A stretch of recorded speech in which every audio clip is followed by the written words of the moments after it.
Back for another week. Yay! But it's Tuesday. Yes, 4-day week. Home is where you live, but it's a lot more than that. It's also an investment, probably the biggest investment of your life. Right now, home values are up almost 20%. That's a really big deal because it means that you can access that cash at incredibly low interest rates. Once your price of your house starts to go back down, then you lose this opportunity. But right now, you can borrow against that at about, 4 or 5%, and then pay off your high interest loans. I don't have to give you more than one reason. 19% is a lot more than 5%. Pay off those credit cards and get them out of your life. Call American Financing if you're looking for a mortgage, a refi, whatever they can do to help you save as much money as possible. That's what they're there for. It's American Financing at 800-906-2440, 800-906-2440, or AmericanFinancing.net. Big show next.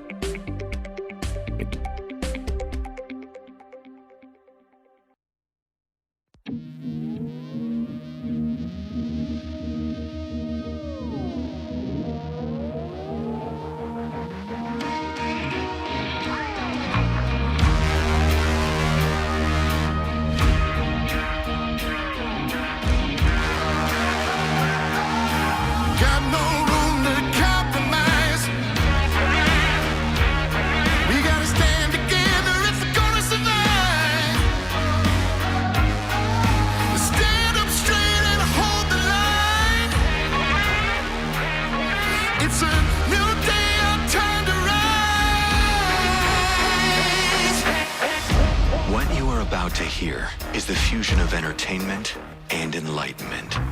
This is the Glenn Beck Program. Hello, America. We're back, and it is Tuesday. And Stu and I, we have been working on a show. We've got a great show for you. Would you agree? I mean, of course. Great show. Not today. No. But soon, we're going to be doing a great show. Today, it's a little meh. Stick around. We begin in 60 seconds. If you're living in pain, please get out of pain. Just try this for me, will you? Try it for yourself. For $20, you can get a trial pack of something called Relief Factor. I didn't think it was going to work for me. Not a chance. 99% of the time, I am out of pain. I had pain so badly that I couldn't really use my hands. I couldn't use them to write anymore. I couldn't paint anymore. I would hold a paintbrush or a pen, and my hands would cramp up. I mean, immediately. Relief Factor got me out of that. It's unbelievable. For me, 70% of the people that try it feel like I do. They go on to order more. So just try it. Get your life back and feel the difference with Relief Factor. 800-4-RELIEF, 800-4-RELIEF, or ReliefFactor.com.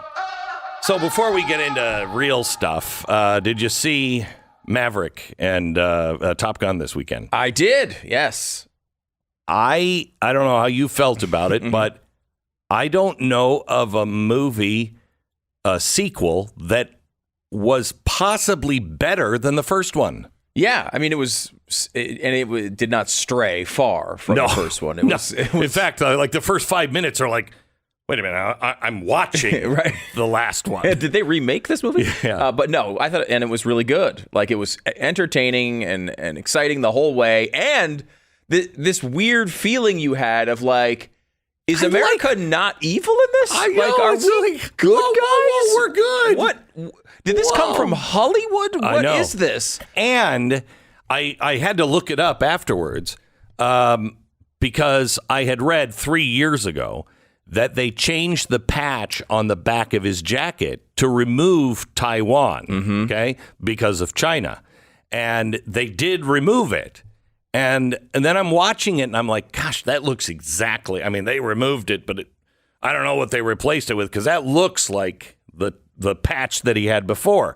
But I was still kind of pissed at it, because I'm like, but they removed it for China. No, they put it back on. Yeah. So it is the Taiwanese flag, and China says they're not going to take it.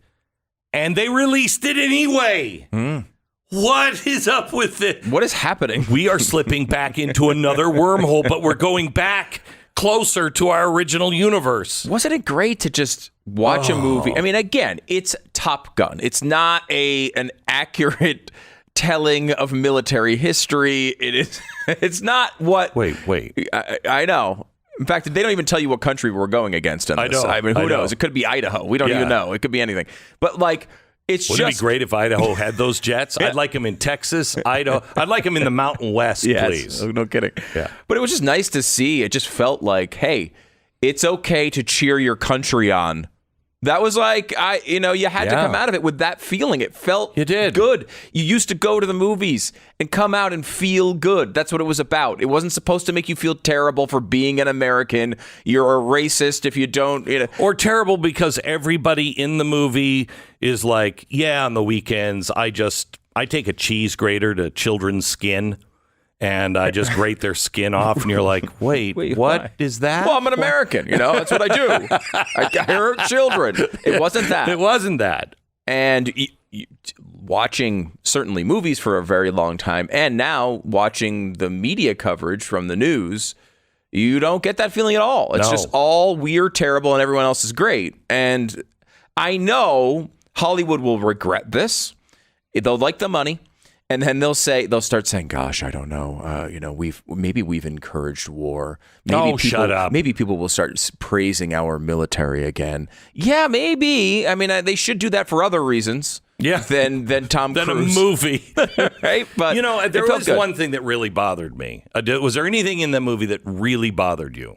I mean, afterward, I had some issues with it in that my wife wants to leave me immediately for Tom Cruise. Okay, there's absolutely no interest in me. I basically divorced. Pretty much the same complaint. Mine is, if that's Scientology, maybe we should join. I mean, I mean, I think it's a cult. They probably, zombify everybody. But if that's the way you look at 60, the guy's 60 years old. He really almost doesn't look different than the first one. Oh, the first 5 minutes of the movie, literally, they just recreate scene by scene the original, and he's on the bike, going down the they give you a little runway. Flashback, But that wasn't a flashback. That was him today. That was him today. Yeah. You're like, wait, what happened? I got old and fat and gray, and what happened to you? It's weird. It's weird. Now, look, I don't know if it's Scientology or just science. I mean, there's who knows what's happened. I'm sure every potential treatment has been utilized. Right, and he probably works out. You think? From time to time. I think he might. No, but honestly, it's... I left there and we were driving away and I said, this movie makes me a little upset with God because that guy got everything. Yeah. I mean, it's unfair. It's not just that you're good looking.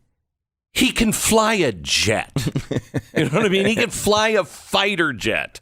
He can take a helicopter down in the mountains. He can race at top speeds, in the middle of traffic in France. Those are all really him doing those things. And it just pisses me off. Jumping off of buildings and doing all sorts of stuff. It's just like, rock climbing. Okay, give it a rest, Cruise. And look, with all the issues Tom Cruise has had, and there's been several. Numerous. There's a long list. Yeah. The guy is a legitimate movie star. He is. Right? Like that, he is an probably movie the star. only real movie star, old style. Can you tell me anybody else? Not really. Yeah, that is like just bigger than life. Yeah. I mean, he's in a movie and it's automatically about him. Like it's automatically he's the front of it, and it automatically does pretty well at the box office. And he can open up these movies that, other people can't. There was a time where Will Smith was thought about that way, and now that he's slapping people on stage, I don't think that's the case anymore. It hasn't been the case for a long time. I don't know who's in that category. There's not a lot of people, and he just continues to do this. It really is.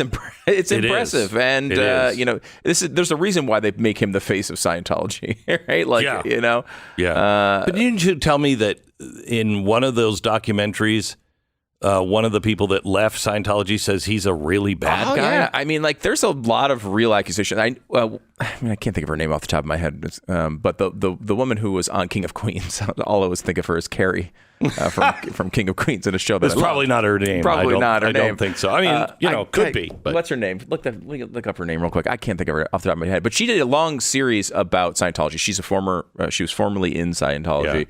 Yeah. She left, and she's now worked with other people who've left the church to do a lot of exposés on this. Yeah, the church does not appreciate her efforts at this point. But her take on Tom Cruise was not like there, because there's some celebrities that they've talked about that are like in there, and they really heavily recruited celebrities to make. This is all allegedly, by the way, as I should protect our legal bills. But allegedly, they went out and they recruited these celebrities to basically be the advertising arm for this. Like, you have these really successful people, kind of basically what we're doing right now. We're just saying, hey, like, Tom Cruise, something must be working. So you're welcome, Church of Scientology. But like, you know, we're just trying to balance that now. Yeah. That's all we're trying to do. And a lot of these people were not like hardcore leaders of the church. Yeah. They were just he is, isn't he? Yeah, like she went through a lot of stuff and a lot of these accusations about him in particular, that he is basically like person 1B of the church.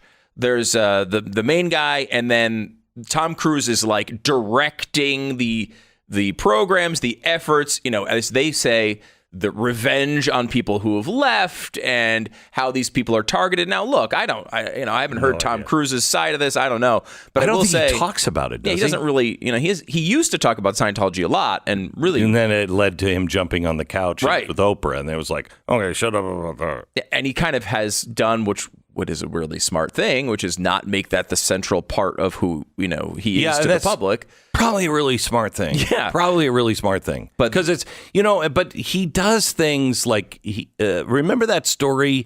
He was in London and somebody snatched a purse and he's running down the street, like he runs. Yeah. Running down the street, grabs the purse snatcher, returns the purse to the lady and holds the guy until police come. Right.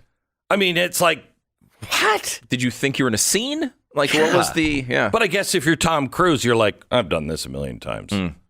Leah Remini, by the way, is the person I'm thinking of. She was also on the Talk, which was like a View with less Joy Behar. So obviously it was better.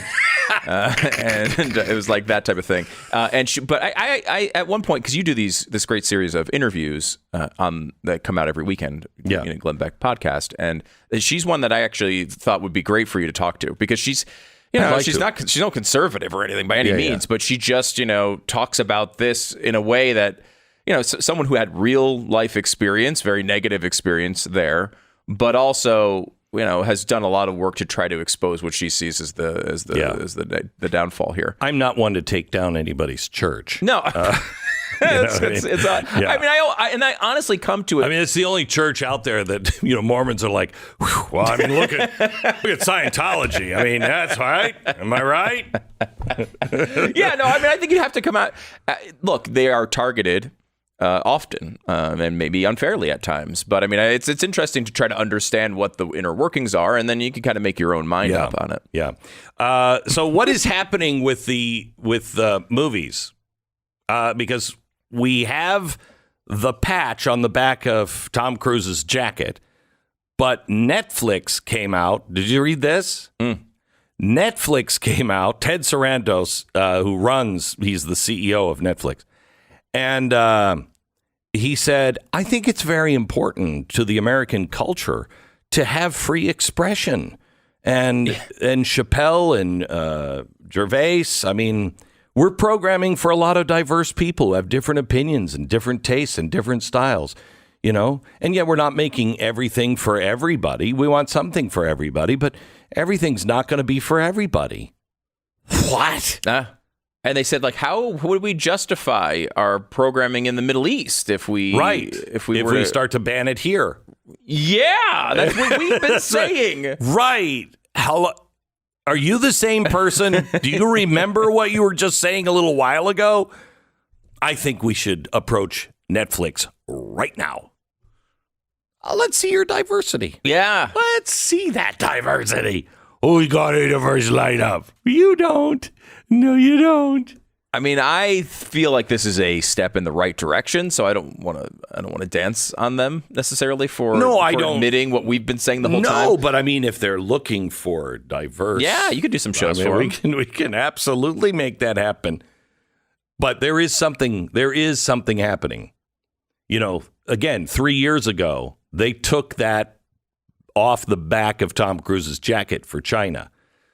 They put it back on before the release because they're like, no, we're not gonna bend to China. What happened? What happened there? And China is not taking it.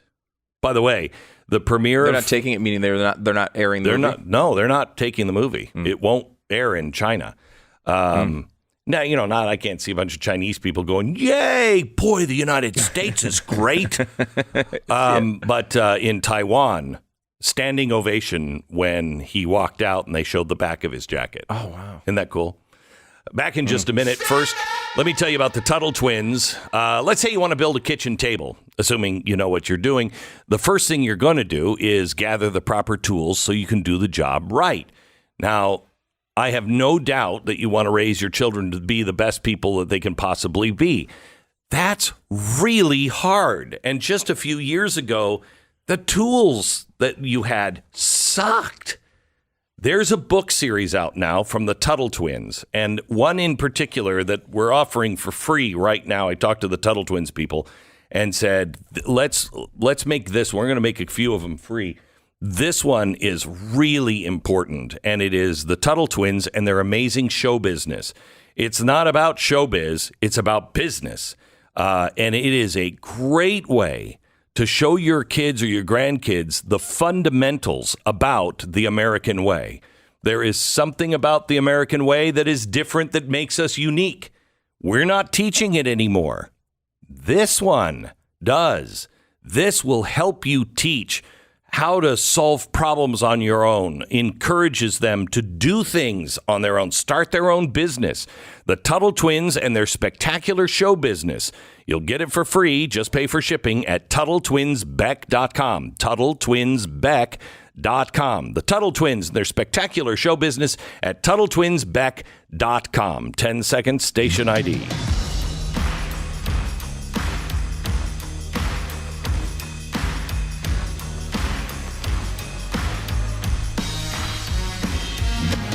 Well, I think this is fantastic. We've got John Cornyn and Mitch McConnell and a lot of these really strong Republicans who are reaching across the aisle and seeing what they can do to take some of these weapons of war off the table. And if there's anything that I maybe I'm out of step, but I doubt it. If there's anything I know that the voters want, it's more gun control from the Republicans. Am I right? Really passionate about that. Oh, my gosh, we're passionate.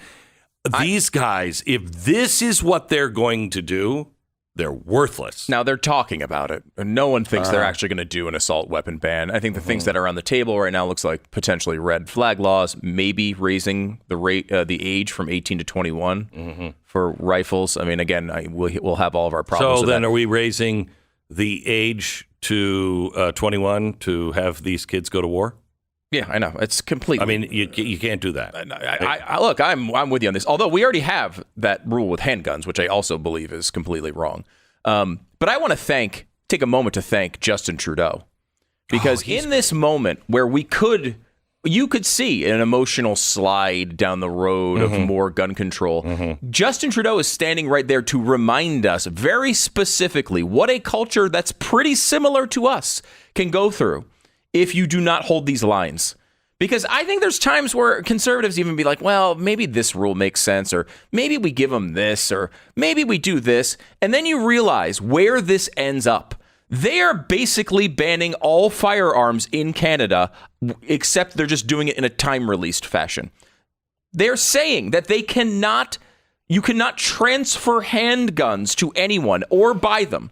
They are capping the amount of handguns in the country. So you have a handgun, Glenn, you can hold it for now. And then when you die, you can't give it to anyone. You can't transfer it. So it just goes away. And if you are let's say right now, a 16-year-old girl who grows up to be an adult, 25, you can't have a handgun. You can't protect yourself from some attacker. You can't get one because it can't be transferred to you. You can't blow a hole through somebody's lung? No, what? No. Oh, you didn't hear the speech this weekend? God. Oh, no. He said, Joe Biden said, well, I asked, why are these people dying? And then they showed me the x-rays. A .22 caliber bullet will lodge in the lung and we could probably get it out, and save a life. But a 9mm bullet blows the lung right out of the body. It does? No, it doesn't. I've never heard. A 9mm does not. Everybody I know is like, are you looking for protection? Yeah. 9mm is what you carry? Yeah, I'll squeeze the trigger twice. It's, a 45 or a 357. Yeah, I almost thought did he make a mistake saying 9mm?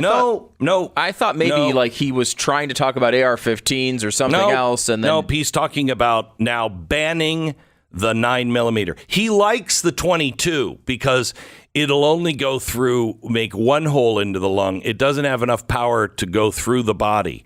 So then it just kind of chink, and just kind of every time you jump, you'll hear chink, chink, chink, chink, because it's in the bottom of your lung. You can't go hunting. He's like, there's no reason for a 9mm. Yeah, if you're going hunting, you really don't want a 9mm because you won't kill anything. You'll wound it. That's smart.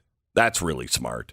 They're coming after these things. Oh, they are legitimately basically banning them in Canada. And they will the same thing will happen here. They're not just banning it. Did you notice he was saying where those guns are coming from? Yeah, here. Yeah, they're all coming from here. All from the United States. So that's him saying, look, we've got Canadians, we have such a bad problem. If the Americans would just do something, because all of these guns are coming across our border. And we're like, border? What border? There's no such thing as a border. You have a border guard? What? No. We'll just tunnel underneath the border, or when we get tired of that, we'll just walk across the border and say, my gun would like asylum here in Canada, please. And you'll have to let it in.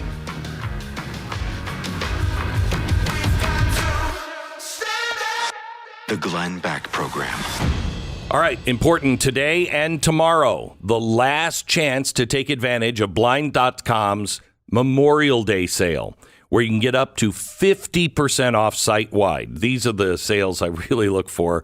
I mean, sometimes they'll have 20% off, 50 rarely. If you live in Texas, where, in the summer, you turn the sprinklers on just so your lawn won't catch fire. I don't know if it keeps it green, but it keeps the fire suppression working. Anyway, you might be interested in reducing unwanted heat in your house with the heat-busting custom window treatments from Blinds.com. Ordering online doesn't mean having to sacrifice style or service. Blinds.com has the latest styles of premium blinds, drapes, shutters, and a whole lot more. They've made the whole process easier than ever. They give you access to expert design consultants and pros that can handle the installation. I mean, it's great. Save up to 50% site-wide during Blinds.com's Memorial Day sale, now through June 1st. That's today and tomorrow, 50% off. Rules and restrictions apply at Blinds.com. BlazeTV.com/Glenn is the place to go to subscribe to Blaze TV. Use the promo code Glenn to save $10.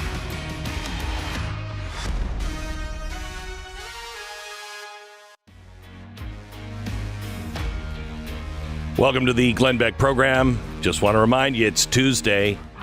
Feels good, doesn't it? It is Tuesday. Pat Gray is joining us from Pat Gray Unleashed, and we appreciate you making it in today. Oh, it was hard. It wasn't? It was hard. I was driving around lungs like crazy. Huge piles of lungs in the from street, the 9mm yes. that just blow that organ right out? Yeah. Yeah. And then when I got to work, I had to climb over a 15-foot pile of lungs to get in the door. See, that's dedication. That's Stu. yeah. That's I wasn't dedication. going to be stopped by a bunch of lungs. Ain't no mountain of lungs high enough to stop him. Thank you. From coming in. I don't know why they pile them like that. They could spread them out over a block or two, but no, you got to, the lung plows come out, and they just need to and then just push them. There's into a supermarket. Okay. You go into some of the supermarkets here in Texas, and they've just plowed all of the lungs at the back of the parking lot, and it's huge. Oh yeah, Lung Mountain. Huge. Well, here in Texas, lungs outnumber people 2-1. Really? Yeah, that's crazy. 2-1. No one talks about No that. one talks no about one it. talks No one about talks. it. We should Same be with talking kidneys. about that. You shot, as Joe Biden says, they'll blow that organ right through you with a 9mm. Yeah, but if it's only a 22, it sticks right in there, stays right in your lung, and which is good. I guess. It's really good. Yeah. Well, It's really good. It's good for the really bullet good. to be jammed into your lung. When Booth shot Lincoln, that bullet stayed in his head, didn't go clean through, And he was fine. And it gave the doctor an opportunity to stick his finger in the hole and try to dig it out. Oh, That's true And too. that's- He did, and Yeah. and I thought of that when that's I thought very, of. very, very hygienic. Oh yeah. He didn't wash his hands, but. I thought of that today when I read this from Joe Biden, where he's like, and it gets us, an opportunity to get in there and take that bullet out. Well, wait, what? Does anybody believe that conversation actually took place with a doctor? Because I'm having a hard time. Well, when you remember that his wife is a doctor, and Right. I'm a doctor. Well, yes, that's true. Could have been any doctor. Could have been any doctor. Could have been any And doctor. it could have been any hospital because he doesn't remember. It was some trauma hospital, the biggest one there. Yeah. Then The or biggest now, one. I'm not sure. The biggest trauma hospital. I really thought he had made a mistake and was talking about a different type of weapon and just said 9mm. No, he's 9mm. It's very dangerous. Because we've had a Very lot of dangerous. military guys in here. We've had a lot of high level security guys in here over the years. Yeah. Talking about preparedness, and they I all feel- make fun of Yeah. me for my 9mm. They say I feel like the 9mm is the thing they look down on. It They say, is. it's not really going to work in one of these situations. Yeah, they've Really? all said, 9mm is like a 380. It's the minimum to do the job, and you might have to fire off a couple of rounds. Oh, wow. Okay, it's a 45 or a 357 will tear you up. Even That'll when it's stop you. blowing your lung out of your body? Well, You have two. you have two. Oh, okay. Again, you have two. Yeah, that's true. I'm throwing this out there, but should You know we that- consider mandatory third lungs? Because there's so many shootings here in Texas. All of our lungs are all over the side We of the don't have a road. problem with fingers, do we? And fingers outnumber people 10-1. 10-1. 10-1. Approximately. And you don't see a lot of fingers on the side of the highway, do you? No, you don't. No. You don't. When's the last gun battle you saw where they blew off 10 fingers? It's rare. I've never seen it's one. Rare. Never I've seen one. Never seen one. So that's because we got rid of the really evil 10mm, which could blow off the fingers. That's why they Right. were called 10mm. Because it would blow off all 10 of your All fingers 10 of your at fingers. the same time. Yeah. Now we have to wait for 4th of July to be able to blow fingers off. Have you noticed that they've switched from the AR-15 now, and now they're going after the handgun as Handguns. well? Yeah. They're They're going after handguns We were now. just talking about Canada before you came in and how they're going after this. Remember, this is what Nixon wanted. Yeah, I know. People Handguns. think of it as hardcore conservative. He wanted to ban handguns. He was not conservative. No, he was not. No, I mean, he was certainly more conservative than John Cornyn and Mitch McConnell. You know, It's hard to know. because those guys are diehard conservatives. Oh, big time. Yeah. John Cornyn is like, whew, all right, Second Amendment is safe. John Cornyn's on it. I just hope, and I don't know. I hope that this is an effort by the Republicans to say that they had some conversations and they were talking. And that's all it comes to. I mean, there are I'm a some little nervous low-hanging about fruit things you could do in reality that we would actually agree with on mental health and things like that. Yeah. So it's not impossible they could come up with something that would make sense. But Would you favor?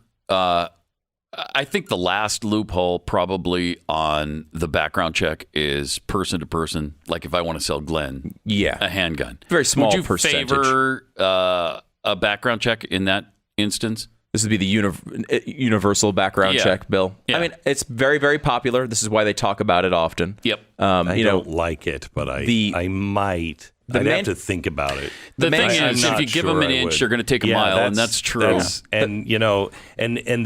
include family? Yeah, the Manchin Toomey bill gave you an exemption for family transfers and a couple of other things. Because I'm not going through with my family. No, Yeah, to my give it to your son? and That's my stupid. daughters get my guns. Yeah. We should also point out this has absolutely nothing to do with the shooting. The person went through a background check, Right. So it has. I don't it's know that there's totally ever- unrelated to this whatsoever. Has there ever been a mass shooting that where the guns were obtained in that way? I don't think so. Not that I know No, of. I believe the guns that Obama's administration smuggled over the border Oh, yeah. did Yeah. come back here and They sure literally did. were used in Yes. shootings. Of a border So patrol that's agent, and then they turned that's a up really in good one. Paris, But if you again, remember right. Yeah. I think conservatives can look at this. Some conservatives like the red flag law thing, especially if it's very narrowly crafted. Some people like the 21 and older, right? We already have 21 and older for handguns. Maybe they should be AR-15s too. Again, you can make legitimate arguments that there's some reasonable thing to approach until you see Canada. Until you see what they will do with these inches, as you point out, Pat. They will take a mile. They will turn it into what Canada is doing now, which is banning all firearms. That is what they are in the middle of doing. Can you negotiate with somebody who says, I want to kill you and your whole family? No. Why? Because I'll say, They're okay, so unreasonable. I only kill your daughter. Well, You were Okay. Overton windowing me before? Okay. Or I get your backyard of your house. You know what I mean? You can't negotiate because their ultimate goal is to kill your family. They haven't changed that goal. These guys are saying they're going to take all the guns. They want to leave you with 22s? That's almost a cap gun. You can kill a squirrel with that. Literally. You can kill a squirrel with a 22. So, no, I don't think so. That they won't leave you with the 22. They are talking about taking 9mm guns off. That is the most popular handgun in America. And they're talking about taking that away? No, I can't negotiate with you. and they know they just can't be honest in this Right. country. The country has Nope. a gun culture. People, generally speaking, love the idea of being able to defend themselves. They did a poll recently that was not about repealing the Second Amendment, which is obviously what their goal is here, by the way. I mean, it's 100% what they want. When you hear them talk about it, they talk about, turning around violence in these incidents. You can't do it with the things they're proposing. They're just giving you a small step on the way to eventually overturning the Second Amendment and taking away your gun.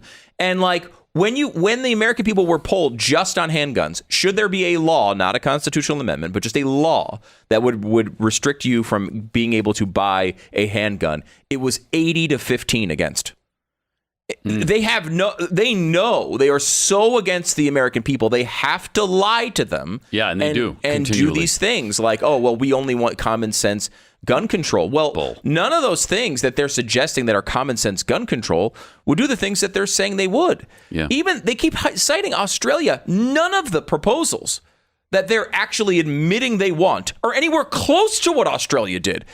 In this country, implementing Australia would be taking 100 million guns off the streets.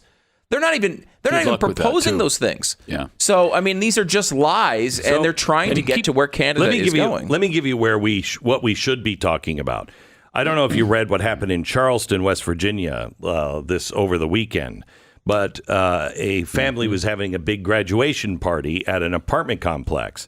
And a guy is speeding through the complex. He's stopped by police. So he drives to his apartment. He gets a semi-automatic rifle, and he goes and he's going to fire, into that crowd of people. He's firing, doesn't hit anybody.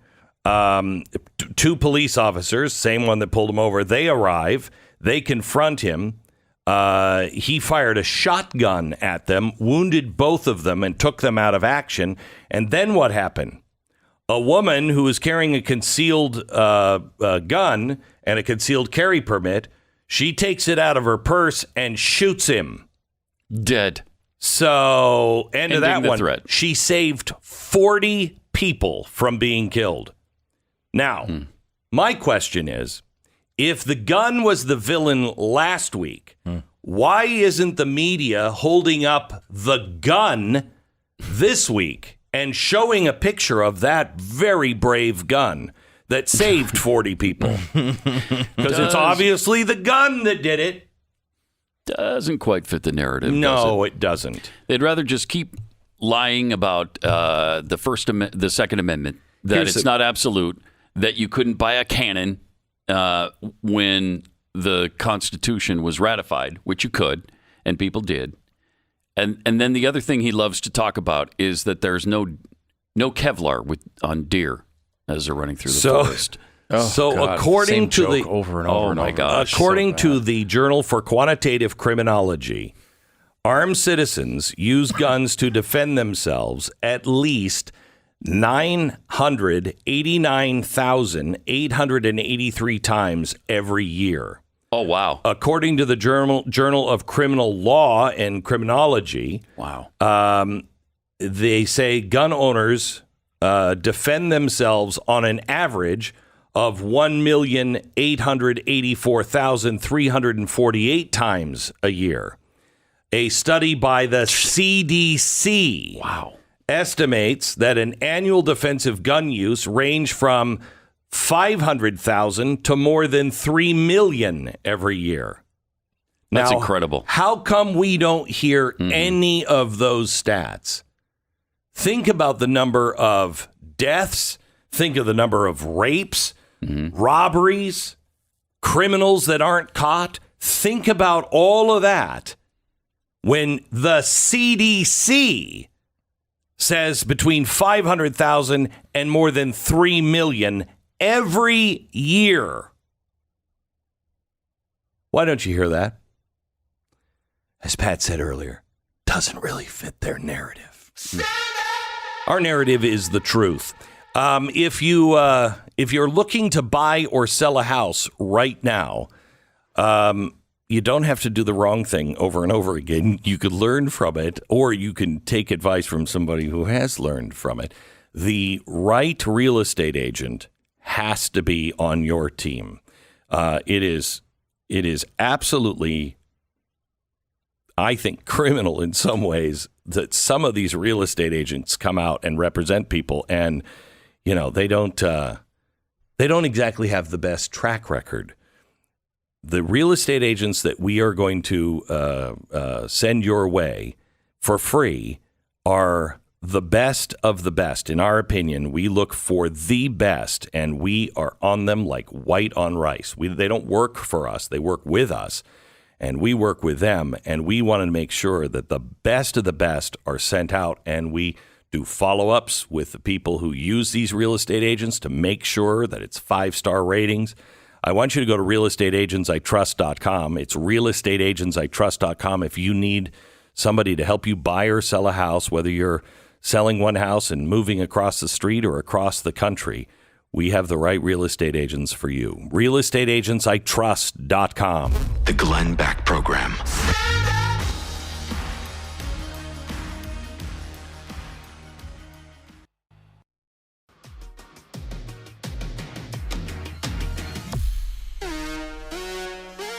Hello, America, as if it is your real name. We're excited that you're here and not on a subway in New York.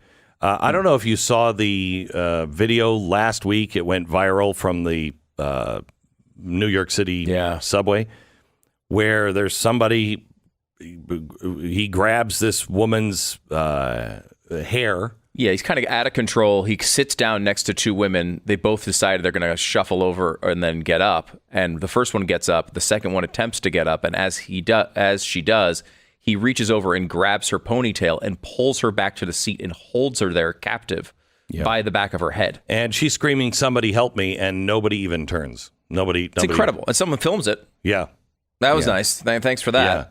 So we all had a chance to see it. Here's the video. If you're watching the Blaze, It is.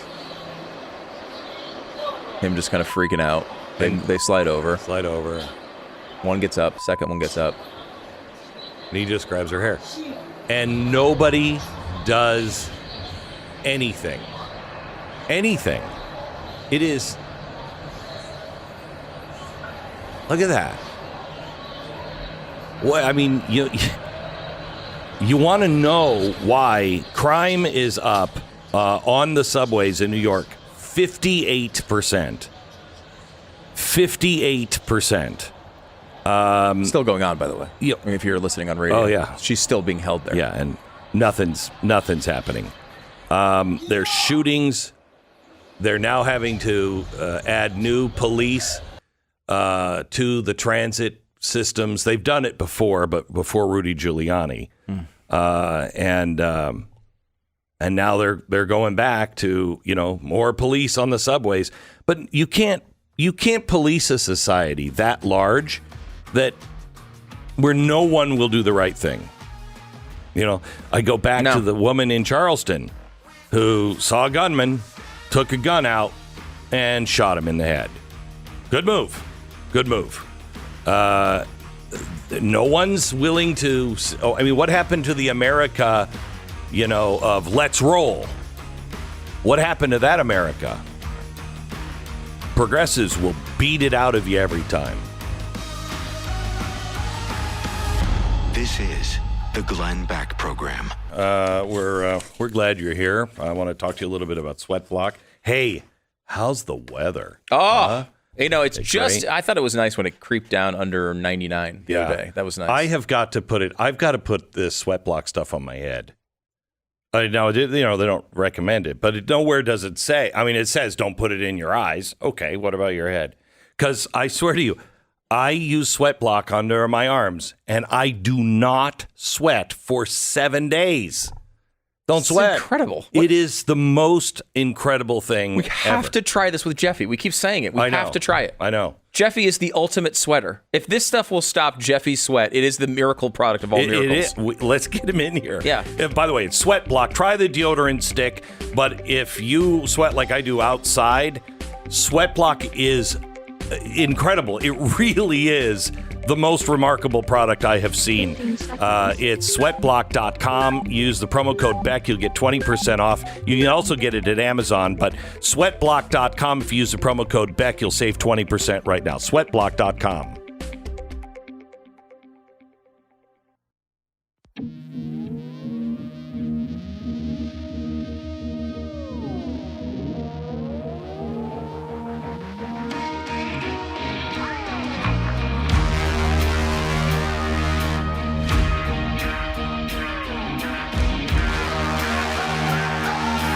Got no room to compromise. We gotta stand together if we're gonna survive. Stand up straight and hold the line. It's a new day, our time to rise. What you are about to hear is the fusion of entertainment and enlightenment. This is the Glenn Beck Program. Hello, America. Welcome to the Glenn Beck Program. I've got some really good news. Just when you thought, where is the next Lincoln? A white horse appears, and on it rides Paul Ryan. And I'm thinking to myself, holy cow. And then, while atop his steed, he says, and I'm thinking about a vice president. Yeah. Say it with me, America. Lynn Cheney. Wow. What a ticket.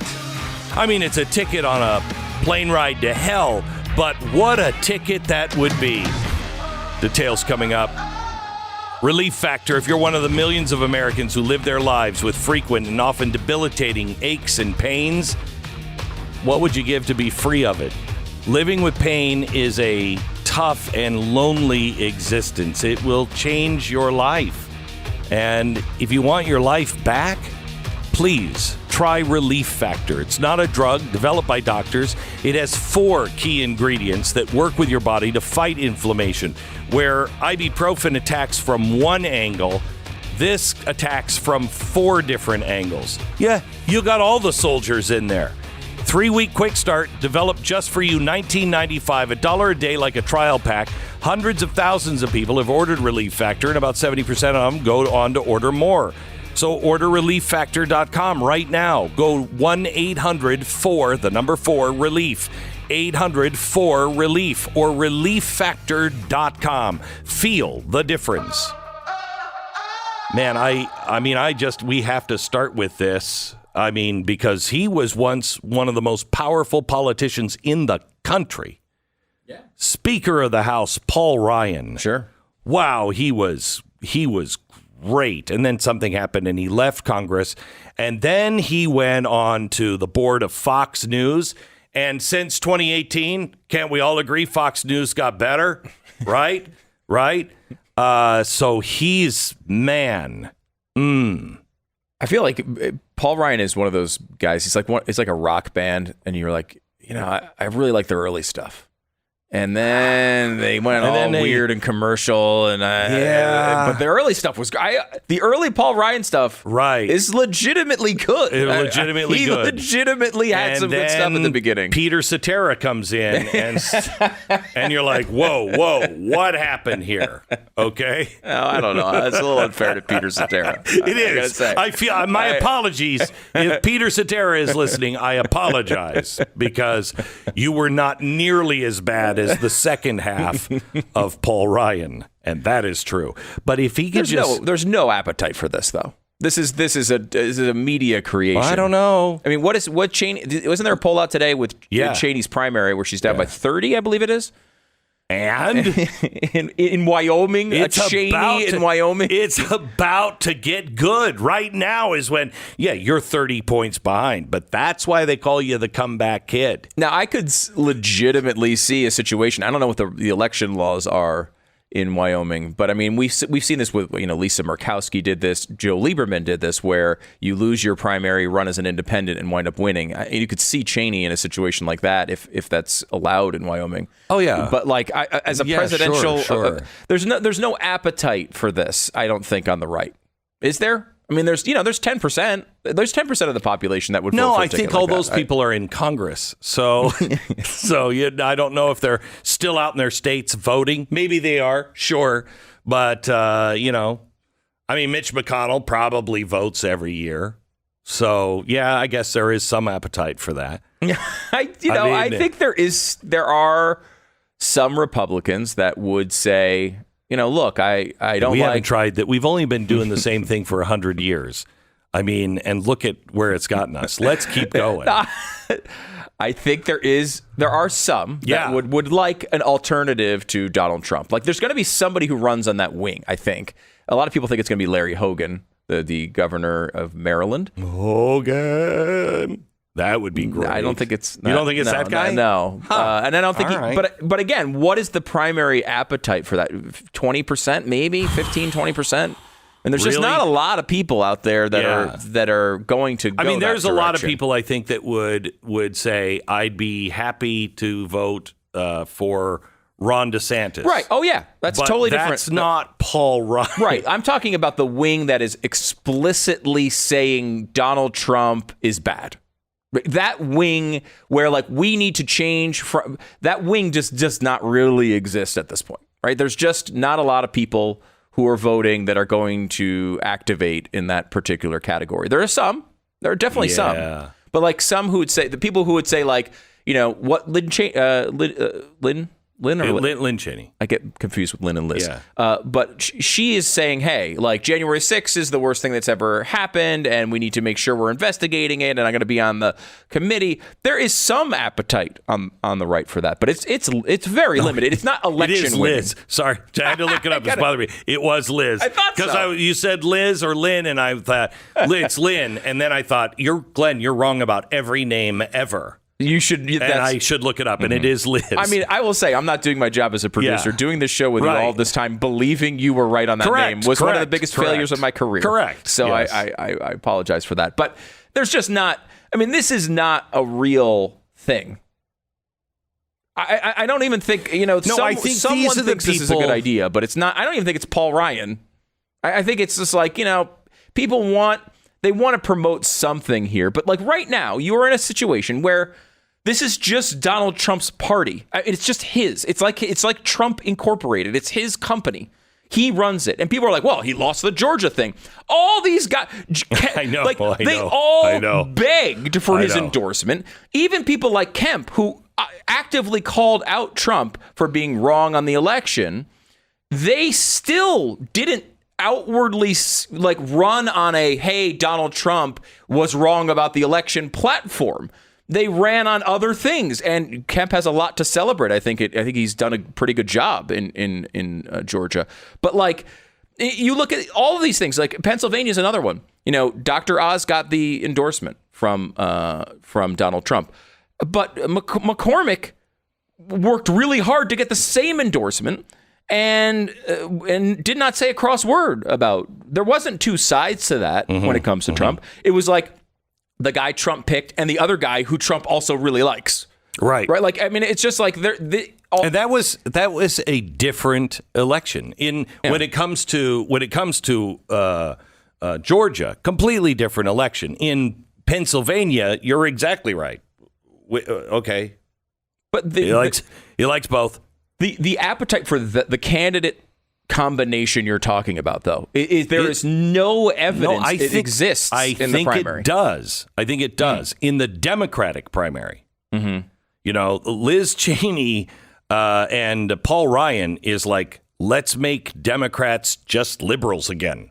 You know what I mean? That's just like, yeah, let's control the guns. Let's spend like crazy. So you're saying Democrats who see the left is going too far, but also don't like Trump. Would like that. And I think that's why they think that the Republicans that are like us, that are constitutionalists, they're crazy. They're crazy. I mean, we are so past, that's not the future, that Constitution thing. That's not the future. They don't see the future. And that's just these radical constitutionalists. You want to talk a radical, Mike Lee, okay? Radical. That's what they think about people who believe in the founders and the Constitution and the Declaration of Independence and leaving big government, leaving us alone. They think we're the fringe. And so what they're doing is, we could probably get 40% of the Republicans, maybe if we're really bad, 30% of the Republicans, but we'll get 50% of the Democrats. We just slip right between them. Right. I'm telling you, because most Democrats, they didn't vote for this. They did not vote for this. And this is why I think the Cheney independent situation would have a chance. I do think that's possible. Maybe, but I don't think Republicans actually. I don't think they could get 30%. They might get 10% of Republicans. Yeah, but there's not the Republicans have had enough of the Mitch McConnells that say one thing. Well, Paul Ryan. We are going to repeal Obamacare. Okay, here's all the power you need to do it. Oh, but what? Do what? Repeat. I don't even know how to. To be fair on that one, they did try to do it. It wasn't Paul Ryan who bailed on that. It was John McCain.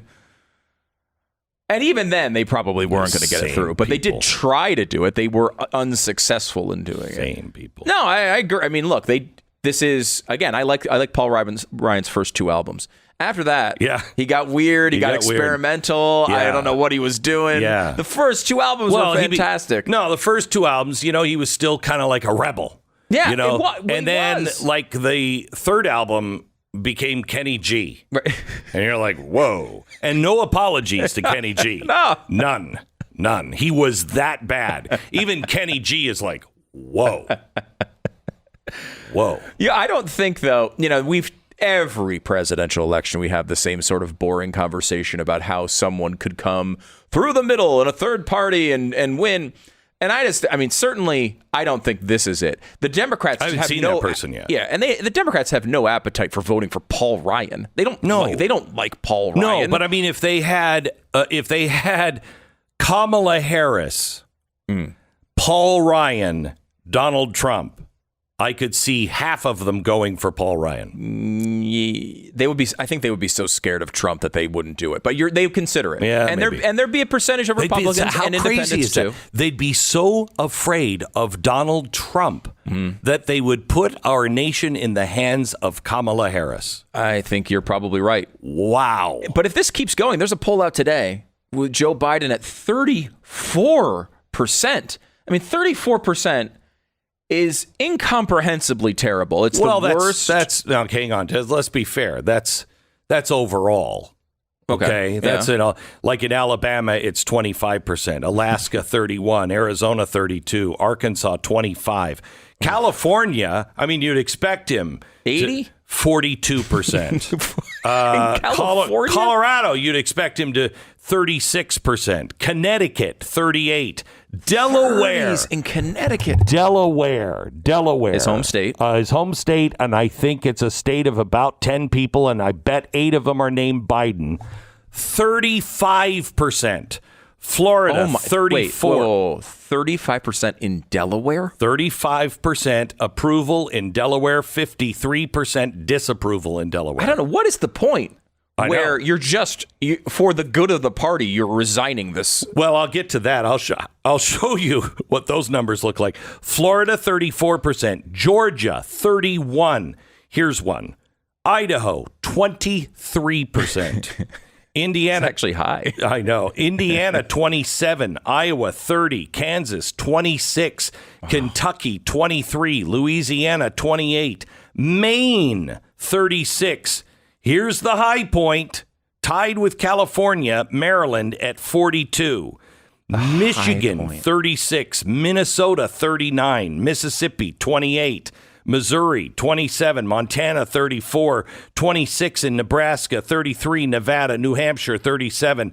High point, it's New Jersey, 2 points under California, 40. New Mexico, 32. New York, high point, tied with California, 42. North Carolina, 34. North Dakota, 20. Ohio, 29. Oklahoma, 22. Oregon, 1 point under, 41. 34 in Pennsylvania. Rhode Island, 41. South Carolina, 28. South Dakota, 29. Tennessee, 23. Texas, 29. Utah, 25. Virginia, 34. Washington, 42. West Virginia, 18. And this is remarkable. 36 Wisconsin, and Wyoming comes in at 18%. Now, I don't know if people even understand how bad this is. Because, I mean, even Trump had approval ratings, and he had bad polls throughout his presidency. They were not always strong, but they were much more, like, he had bad numbers in some of these states, but he never had times where deep red states rejected him in big numbers.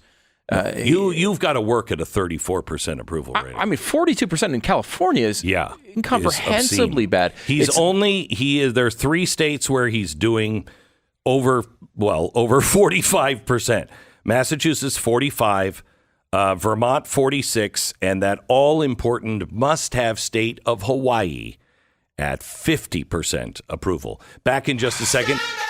American Financing, NMLS 182334, www.nmlsconsumeraccess.org. I mean, if there's any coattails on this one, they are long gone. If you're wanting to buy a home this summer, there could be several good reasons to do it. Maybe you're ready for a change of scenery, or it's time to downsize. Maybe you're investing in a second property. Whatever the case, you want to lock in your interest rate right now, because they're only going to go up as the year progresses. Every time the rate increases, your home buying power goes down. Don't let that happen. With American Financing's Lock and Shop, you can take the time to find that perfect place in the ideal neighborhood and at the right price. and you don't have to worry about the rates rising while you do it. You call them today, get the approval process started, and while you look, you can lock in your rate for up to 120 days without any upfront fees. That's remarkable. It's a strategic way to stretch your home buying budget just a little further, and it only takes 10 minutes to get started. So American Financing at 800-906-2440. Lock and shop now at americanfinancing.net. 10 seconds, station ID.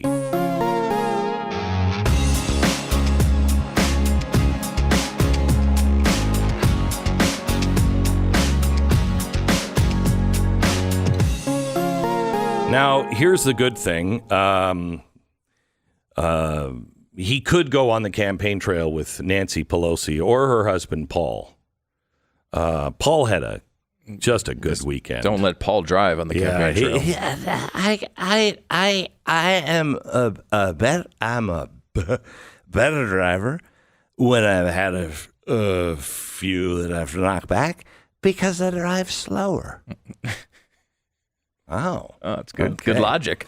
So, I mean, come on. You're gonna go home to that sober? I don't think so. Driving while intoxicated is bad, but in this particular instance, yeah, I mean, I think we should cut him some being intoxicated, you can't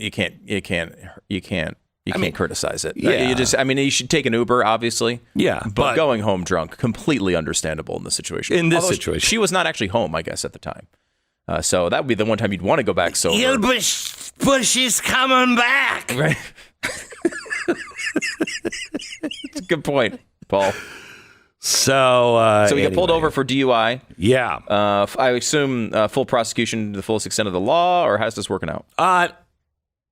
You know, my wife is going to have a stern talking to me. She is going to have a stern talking to me. So your wife's going to have a stern talking to you? She's going to yell at me a lot. She'll be slurring her words, too, to be clear. Oh, yeah. But she'll smell like ice cream burps. That's a nasty woof, woof, woof.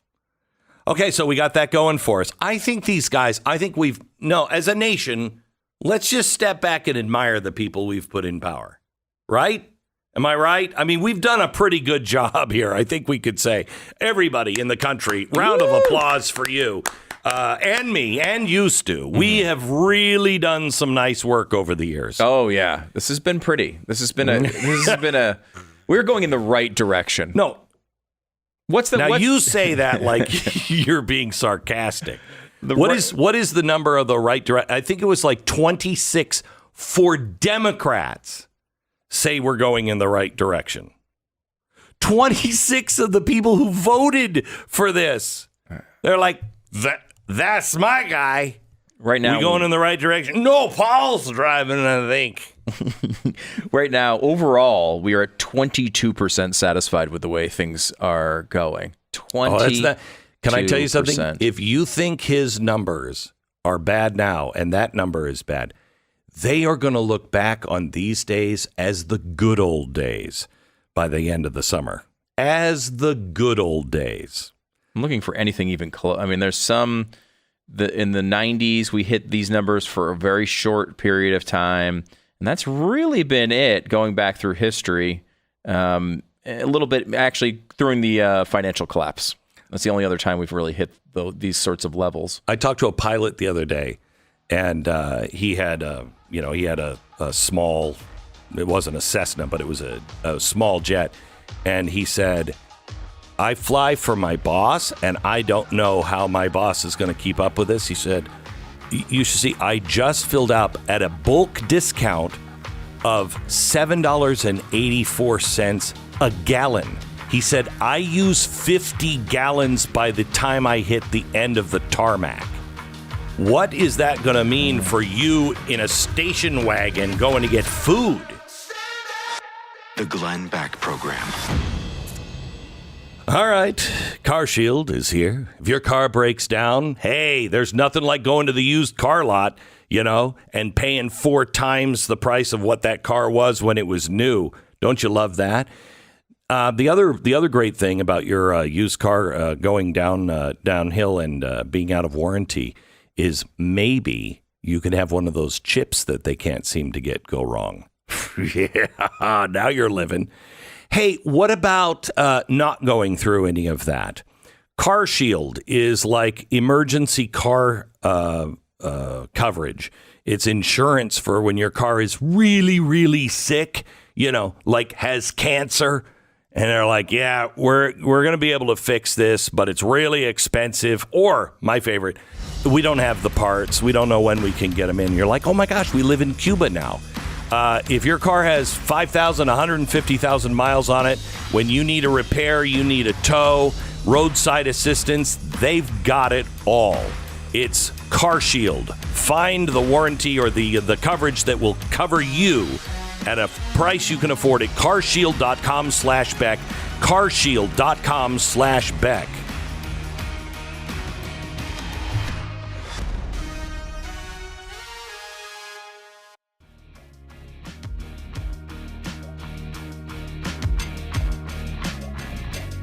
Hello, America. Hey, I've got good news.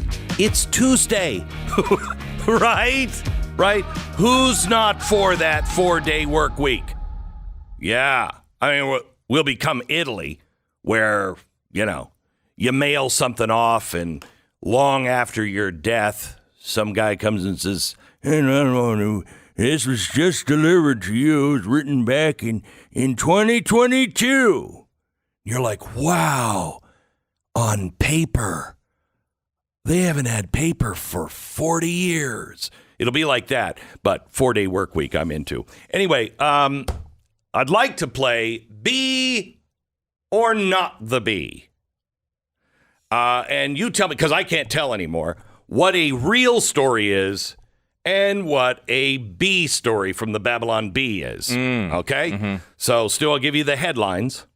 FDA official in charge of evaluating new drugs hospitalized for mental disorder. Be or not the bee. Headline number 2, San Francisco schools to drop the word chief from job titles to avoid offending Native Americans. That seems so obvious that it has to be a real one. That one has to be not the bee. Southwest passenger who asked for permission and got it to masturbate on a flight gets 48 days in prison. That seems like too high a punishment for a real story. I was just going to say, I feel like 48 days. No way. In this society? Yeah. Democrats propose replacing Memorial Day with day honoring those who have been misgendered. How can that possibly be a real story?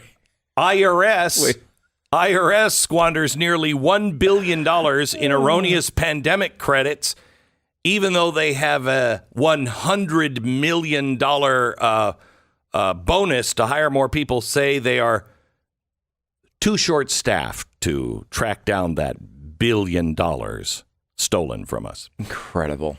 Be or not to be? I'm not sure if any of these are Babylon Bee stories.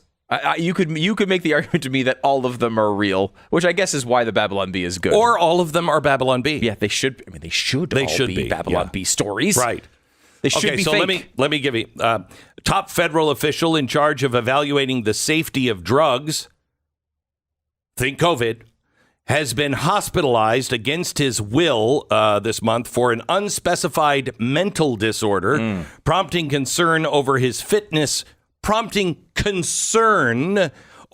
fitness for his roles, which includes making major decisions that impact public health. That's a real story. Just happened this weekend. While there are many options on the matter, next story, our leaders and leadership team have agreed that given the number of Native Americans in our community, we have expressed concerns over the use of the title chief, we're no longer going to use it. real story.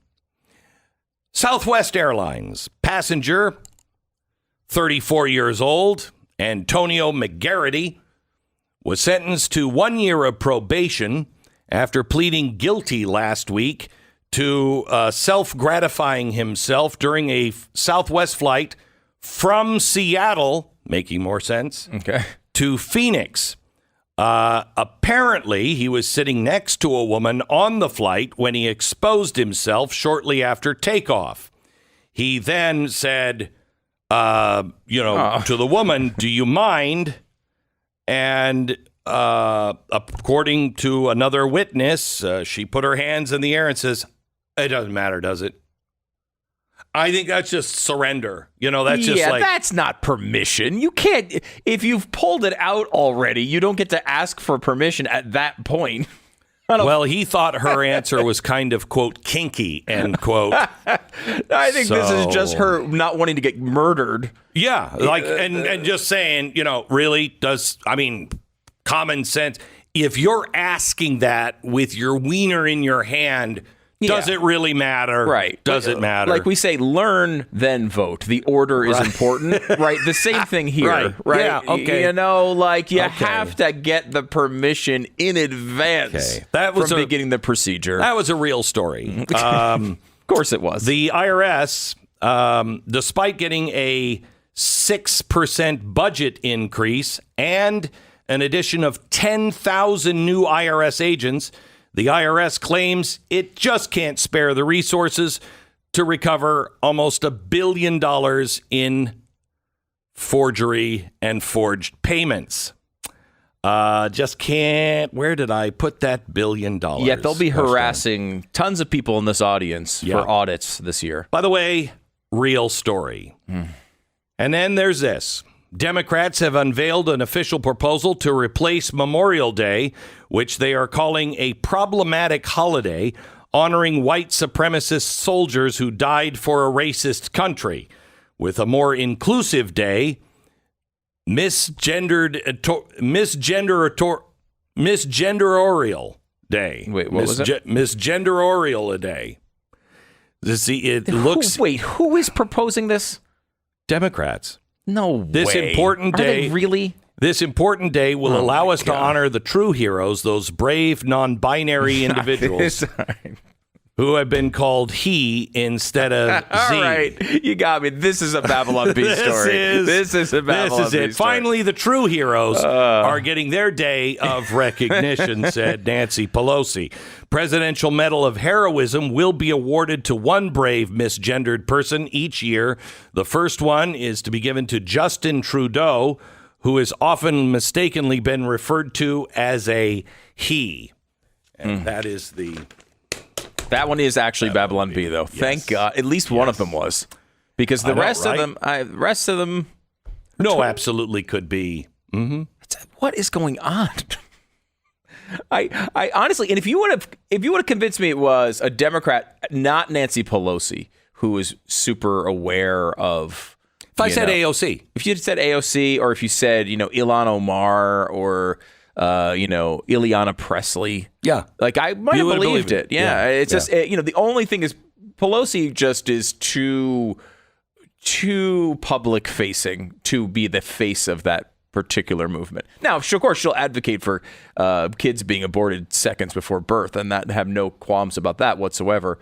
But I don't think she'd go that far today. So, Next year, today, absolutely. Today. But today, no. One other thing, just to bring you back to reality, let me give you a couple of good stories. Florida's sheriff, the law and order sheriff, Carmine Marcino, which I love a sheriff. Carmine, I got some friends. I'm just saying, we'll take care of business. You know what I mean? Sheriff Carmine Marcino responded to the Texas school shooting, saying, "You don't get to shoot our children. You bring deadly force into this county, and we are going to kill you." End quote. I take that from you, Carmine. You know what I'm saying? Hey, I love it. I love it. And then Thomas Massey had I think we should start calling him Tommy Massey. I like Little that. Tommy Massey. He's so cute. By the way, he is like he's a little mini Tesla. He's got so many patents to his name. Do you know this? Yeah, he went to MIT. Yeah, he's like, we did one right. Somehow or another, a smart guy got in there. Don't worry. We'll drive him. He'll be in a straitjacket in a week. He said, what's the number of murderers who have been deterred by the federal Gun-Free School Zone Act? Number of people that have been... I can guarantee this number. Yeah. Zero. Zero. The federal Gun-Free School Zone Act, he says, was a knee-jerk reaction in 1990 that has cost more lives than it has saved. Repeal it now. Let the bad guys know that unceremonious death awaits them if they target your kids. I am all for that. You know, I've seen these stories this weekend about, dads who were soldiers who are now there, with the AR standing in front of the school. I'm all for that. I'm all for that even in my house with my kids. Like, no, your dad's serious. You are going to clean your room. I'm for that. I'm for a show of force. I think it's good. I mean, look, it makes sense to harden these schools. You go through the evidence and you see that over the years, violence has generally gone down. Even violence in schools have gone down. We went over those numbers earlier last week. But there is a thing that's going on with these sort of spectacle shootings. This, I want attention for myself. I want to be famous or infamous, and I want to do these things. And, it hasn't just been schools. We should remember that most of these mass shootings do not occur in schools. They occur in other areas. But like hardening schools seems to be a really basic step we could take to deter that particular crime. That doesn't mean that it doesn't happen 2 hours later at baseball practice, sadly. We don't know. But hardening schools seems to be a pretty basic step you could take to push back on this a little bit. The left jumped to, well, security doesn't do anything when we got those initial reports that security officers were on site right when it happened. And then we found out they weren't. That wasn't true. And at the very least, we all know that every mass shooting ends. Every one of them, all of them end with armed security. It's just a matter of whether they're on site or not, whether they show up 20 minutes after it started or not. You can get them there at the beginning, and that seems to be the best approach. Shouldn't we all remember that it was Jimmy Carter that gave us the phrase first responders? Mm-hmm. It was Jimmy frickin' Carter. Now, maybe the peanut thing worked out well, but other than that, I can't think of one thing that Jimmy Carter did that we should hold on to. Not one. Not one. Habitat for Humanity? Was that him? Yeah, that wasn't. I thought he was involved in that, right? Yeah, he went and built houses. Oh, okay, that was it. I thought he had some sort of no, I don't foundational role. Think so. Well, maybe he made a foundation of a house. Yeah, so he helped. Maybe he helped I pour think he a was foundation. just swinging a hammer, which I don't want to tear those houses down. Right. So there you go. That's good. You got that. But other than that. No, he was the guy who said, hey, America, wear a sweater, which is what they're telling us now. Mm-hmm. They're blaming the gas prices. We'll play the audio for you. Blaming the gas prices now on you because Americans just won't stop driving. No, we won't. No, yeah. You're right. We won't. That's weird. We were the ones that kind of put the assembly line together so we could all have cars. And I don't know if you've noticed this. This isn't like, France, where you can walk across the whole country in a day. It's not Germany. It's not Switzerland. And even Switzerland has mountains. Well, so do we. I don't know if you know this. I mean, the people who are really hurting are the people who live in the rural parts of our country, which is the majority of our country, by the way. That have to drive, they're farmers or whatever, they drive a truck, they drive 30 miles in to go to the work at the factory or wherever they work. That's not unusual in America, to drive 30 miles. How are you afford it? At some point, you can't afford to drive in. And that's what they would say at the White House is the point. Blinds.com. The right window treatments can reduce unwanted solar heat through your windows by up to 60%. I have some stories on some rolling blackouts in America, but don't worry. It's only about 60% of the country will have blackouts this summer because we're retiring, coal fire plants and natural gas plants and turning down our nuclear plants too soon.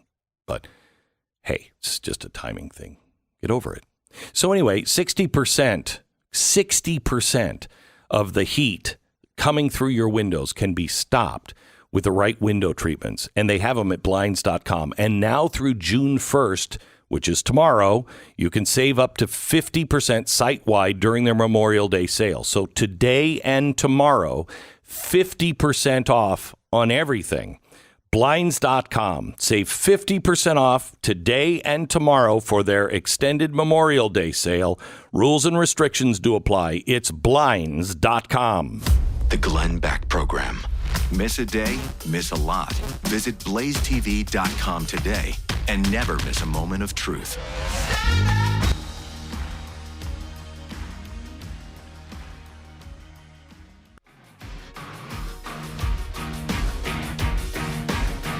So did you see the climate activist that threw cake onto the Mona Lisa this weekend? Yeah, well, was he dressed as an old person or something? Yeah, dressed as an old lady in a wheelchair. Could be transgendered. I don't want to misgender him. That's right. Do not we don't want to violate the new holiday. But I think throwing cake at the Mona Lisa really drives your point home that you're not crazy. No. First of all, you're wasting cake, which makes you insane. What is it about the climate, though? It's about the climate? Yeah, it was the climate. Why? Yeah. What does cake at a painting have to do with the climate? Well, he threw it and he said, "Think of the planet. Think about it." To the painting? He said it to somebody. I don't know. Think about the planet. Think about the people destroying the planet. Think about that. That's why I did this, as he was being dragged away. It's a great point. It is. It is. Think about the planet. And I thought about it. And then I thought more about the cake. And I was like, screw the planet. I'm having cake. And so I had cake. Now, by the way, I don't know why this was a huge story other than the guy was nuts. Because it's behind bulletproof glass. They have a little box on it because somebody in like the 1950s actually shot at it and shot her elbow, and they had to repair the painting.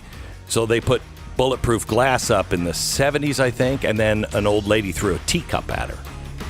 So I don't know why the abuse of the Mona Lisa, but I mean, she's not hot. We get it. But other than that, relax. Oh, I'm so mad. I'm going to throw my teacup at you. This is the Glenn Beck Program. Let me tell you about Grip 6. Grip 6 is all about comfort, breathability, durability, never having to worry about your socks ever again. And I don't mean ordinary socks. That is as bad as ties and flashlights when it comes to Father's Day. Get your dad Grip 6 socks. They're comfortable. They're made right here in America, and they're made of wool. Do you wear Grip 6 socks by chance? Yeah, for sure. So would you have ever guessed they were wool? No, because they're thin, but they keep your feet really warm if it's cold, but they don't make them sweat when it's hot. It's great. They're just great. I mean, I wore them this weekend. It was really, really hot running around. They're great.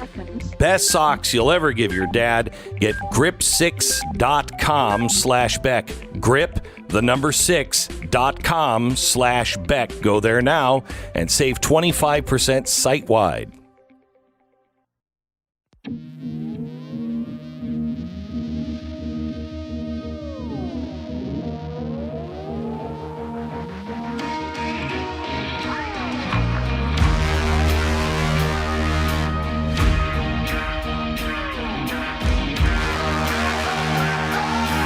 Got no room to compromise. We gotta stand together if we're gonna survive.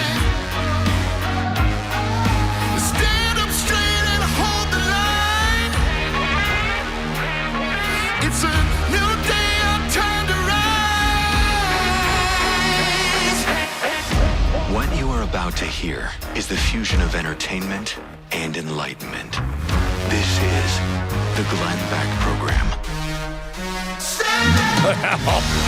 I'll tell you what, when America stands up, Disney learns their lesson, I'll tell you that.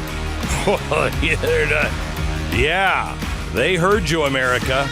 And that's why they're quietly releasing their drag queen special that you can watch. And come on, haters.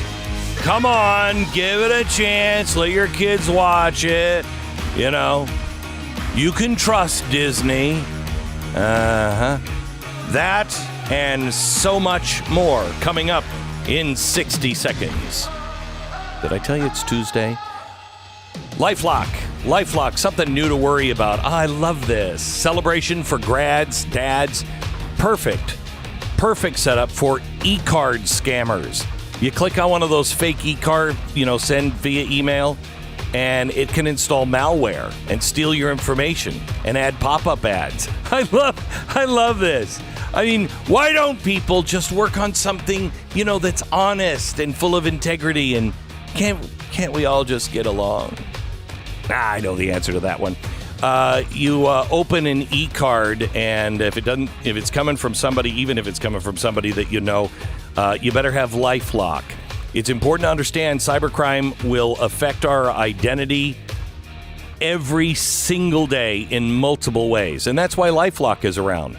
No one can catch everything or stop it or monitor everything, but they are the best in the business. They will protect what's yours. It's LifeLock by Norton. Join now and save up to 25% off your first year with the promo code Beck. Call 1-800-LifeLock, 1-800-LifeLock, or head to LifeLock.com. Use the promo code Beck. Save 25% now. So, remember, Stu, when I talked to you about 4 weeks ago about P-ads? And neither of us had ever heard of it. And what's it, P-ads? And It was presidential emergency action directives. Okay. And we had not even heard of it at the time. Yeah. The New York Times reports today, until now, public knowledge of what the government put into classified presidential directives, which invoke emergency and wartime powers granted by Congress and otherwise claimed by presidents, have been limited to declassified descriptions of those developed in the early Cold War. In that era, they included steps like imposing martial law, rounding up people deemed dangerous, and censoring news from abroad. What could possibly go wrong? Now, this was first started by Eisenhower in the atomic age, when we were afraid of nuclear weapons. If we would go to a nuclear war, there wouldn't be enough time for them to sit around, the cabinet and go, okay, so what do we do? They pushed a button and everything had to go.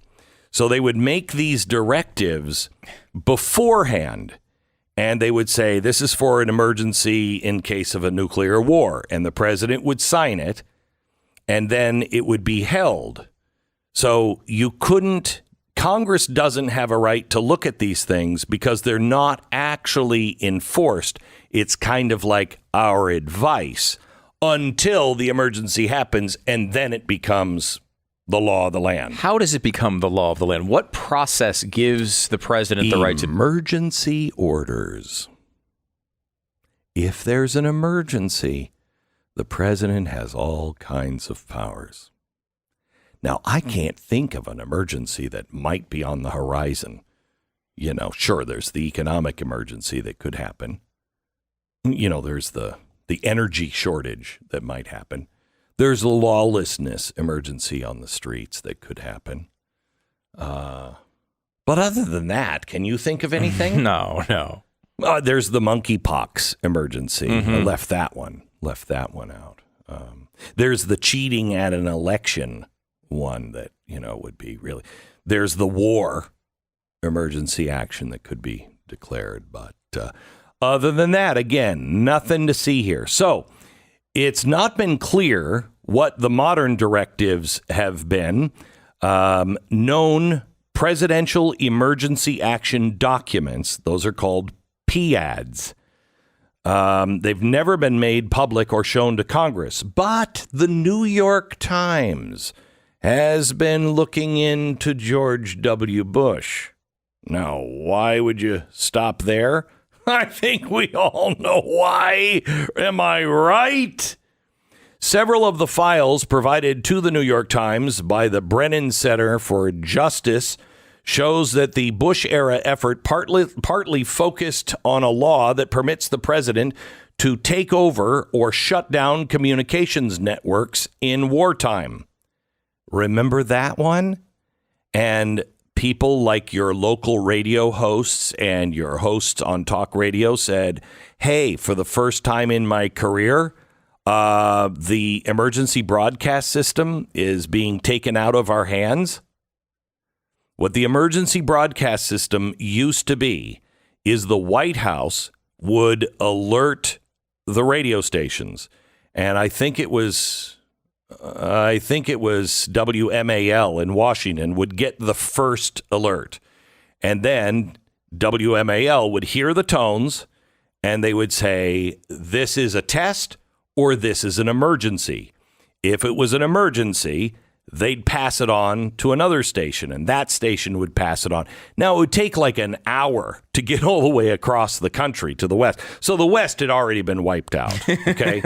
But it's Seattle. Who cares? Anyway, so that was their opinion at the time. It was like, yeah. no. I remember, because I worked in Seattle, and I remember doing those tests going, if it's real, we're all dead anyway. So, hey, everybody in Seattle, you've got about 90 seconds to prepare.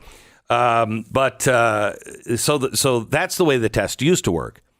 Then back in the George Bush era, they changed it. He now can push a button in the Oval Office or wherever, and it immediately overrides all signals.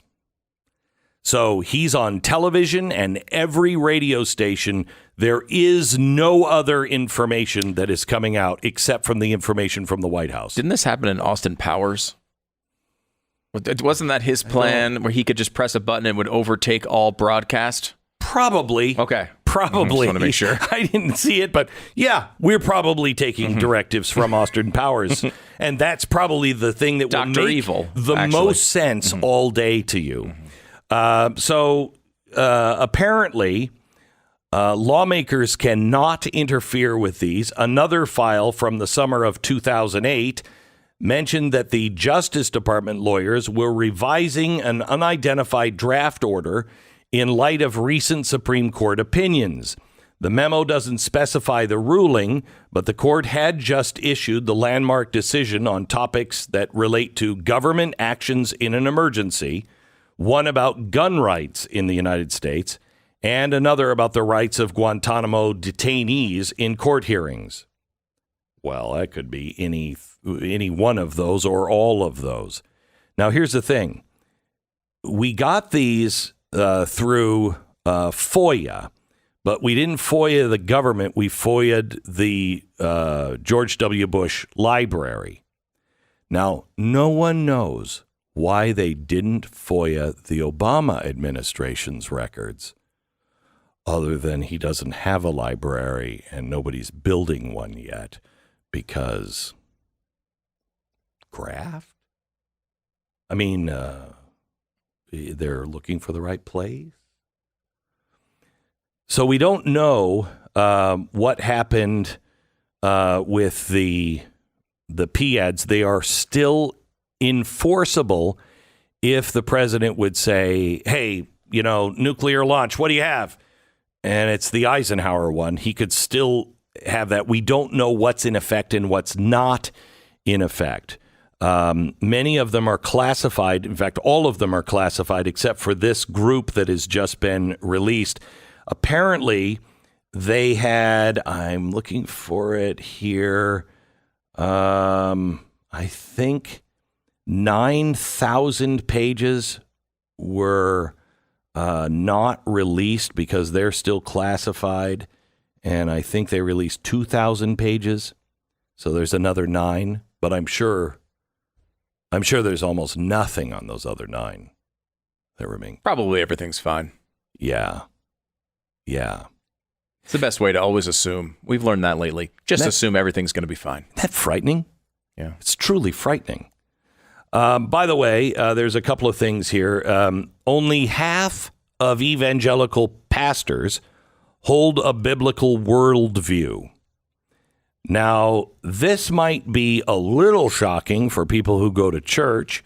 A study released Tuesday builds on an other report from American Worldview Inventory 2022, which shows that 37% of Christian pastors bring a biblical worldview with them to the pulpits. Now, a biblical worldview is,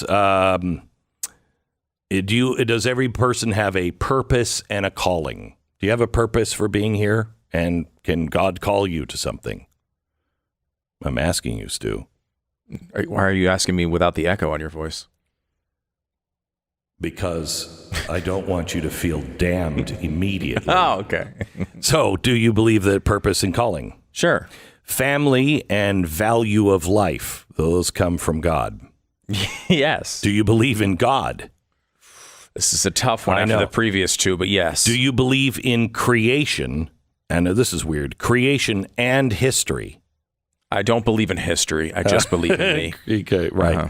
I believe in creation. Do you? Yeah. I mean, intelligent design. I don't know how he creates, but Yeah, I don't find that question to be as riveting as some do. Yeah, like, I don't I don't really care how he did it, honestly. Yeah, but it's it's on him. It's, we got you there. like- So you're saying dinosaurs aren't real? yeah. It's like, Wait, I don't what? I don't know all the details to it. Wasn't there. I will say I also don't know how an iPhone works exactly, but I'm glad the texts go through. But I don't believe in Steve Jobs. No, there he you go. never existed. That just all of a sudden appeared on a beach somewhere. Right. Let's see. You believe in sin, salvation, and relationship with God? Do you believe in behavior and relationships, the Bible, and its truth and morals? I think, yeah. Okay, I think those are all pretty easy. Only 37% of pastors believe in that. I mean, you might want to put that on the front sign. You know what I mean? Like, hey, come in, try our donuts. And we don't really believe what you think we believe. Well, this happened to you, right? When you were doing your church tour. Oh, yeah. Back in the day. Oh, back in the day. We went to every church, every religion, because my wife wouldn't marry me without a common religion. And I'm like, I love God and everything, but religion, This is a long time ago. horrible. This was not you at the time, though. You were not. This church tour happened in what? I don't remember what year it was. 99. Wow, it was a long time ago. So long time ago. You're finding your way, and Yeah, mainly I'm finding because my your way, wife and- wouldn't marry you if you didn't. Right. I mean, You're forced into it. Basically. right. I was forced into it. She wouldn't.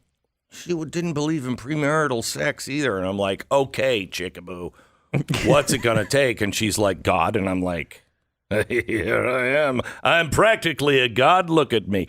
No. And A Greek god. A Greek god. She vomited. And then I went to church. And so we tried everything. I mean, I really liked the Jewish synagogue that we went to, except you couldn't eat a lot of good things that I liked. And I don't speak a word of Hebrew, but it was in and out on Saturday. And it was pretty good. I've since then learned there's more than that. But I went to this church, and it was a what do they call those churches?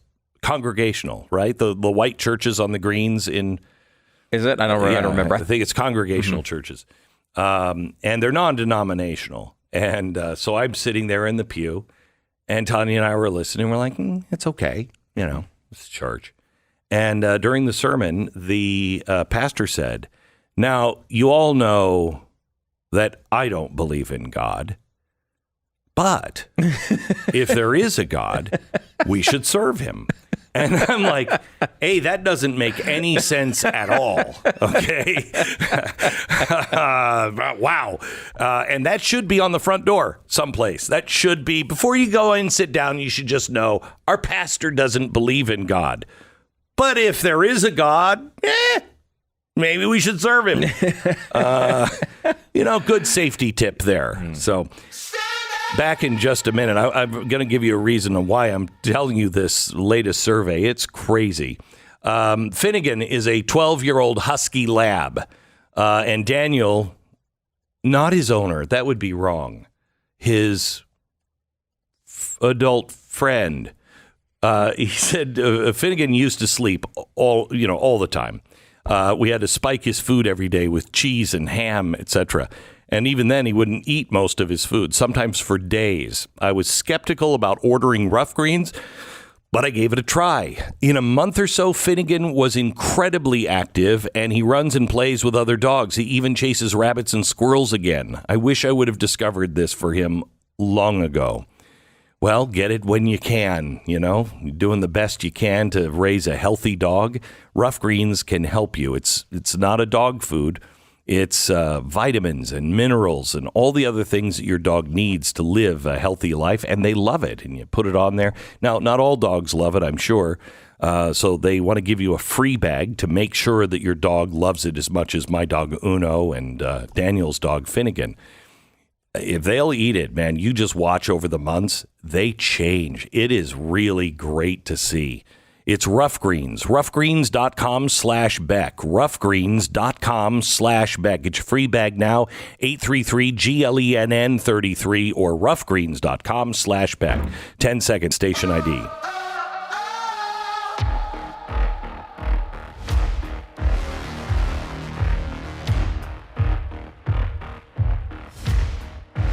So only 37% of Christian pastors have a biblical worldview. I mean, if you're not talking about sin and how to be a better Christ-like person, and how do you 37? What are they teaching? And those are the questions, the specific questions asked. Because you could certainly, there are differences among denominations and various questions, but these are pretty basic. These are eight categories. 8 categories: purpose and calling, family and value of life, God, creation and history, faith practices, sin, salvation and relationship with God, human character and nature, lifestyle, behavior, and relationships. Oh, and the Bible, truth and morals. Yeah, I know that there are obviously disagreements on some of the intricate matters of faith between denominations and pastors and blah, blah, blah. But 37%? Right. The only thing I would ask is who's defining biblical worldview there? And I assume... The Bible. The Bible. Yes, I would assume if you're talking broad categories like that, that's a stunning number. Stunning number. To the point of how is it possible? So 57% of pastors leading non-denominational and independent churches held a biblical worldview, a nationwide study conducted in February.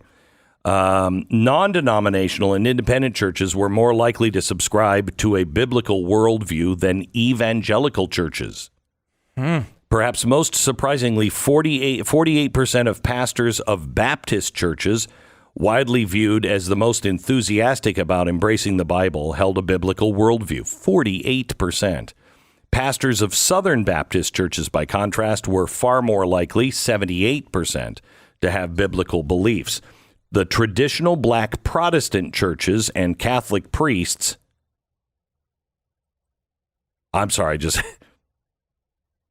Wow, I just had to read this again. Traditional black Protestant churches and Catholic priests were found least likely to hold a biblical view, with the incidence of biblical worldview measured in the single digits.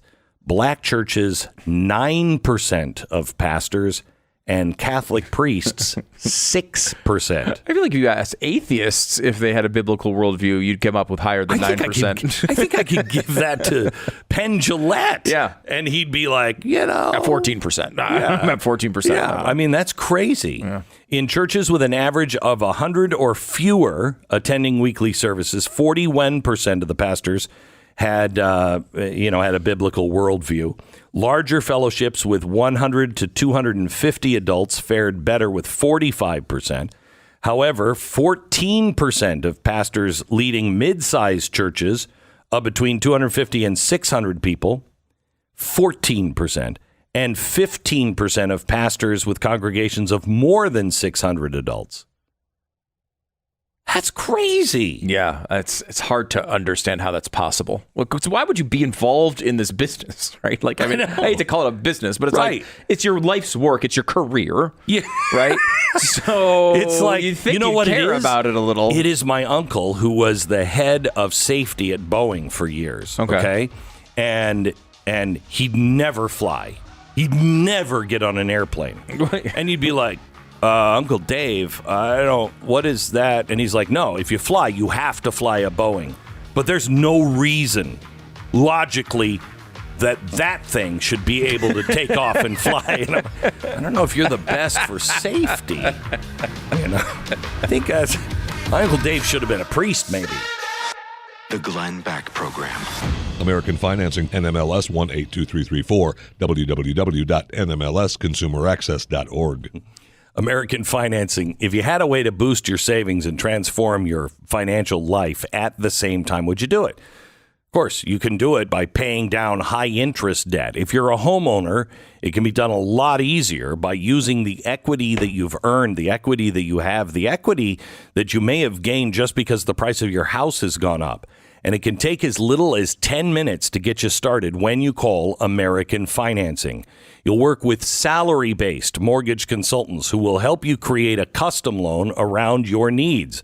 You could be saving up to $1,000 a month. Think about how that could change everything. No pressure, no obligation, no charging of upfront fees or hidden fees. It's just a simple phone call. Call them now, American Financing. The number is 800-906-2440, 800-906-2440, or go now to AmericanFinancing.net.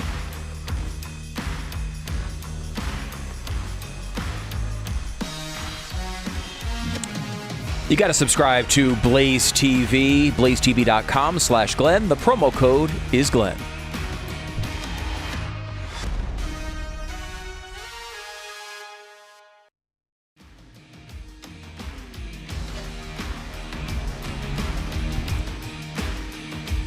Welcome to the Glenn Beck program. Before we get off religion, I just thought I would point out that Pope Francis on Sunday announced the promotion of the San Diego Bishop Robert McElroy to Cardinal. And that's I'm sure this was just a clerical error, but he passed over the higher ranked San Francisco Archbishop. And I think this is how you pronounce it, Salvatore Cordileone or Cordileone. Isn't that what, I got a horse in my It's close. bed? Yeah. Anyway, he's the guy who said, Nancy Pelosi, you can't take communion anywhere. And she, I love this. He doesn't know what the church, he's the Archbishop. What are you... You're a politician.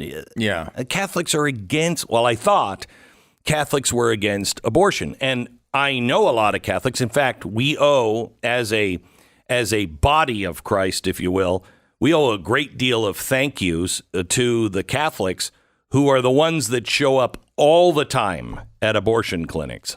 All the time.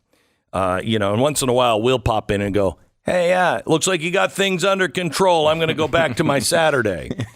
But he decided to skip over that pope. And then the San Diego bishop that he did appoint, he's a Jesuit. So that's always good.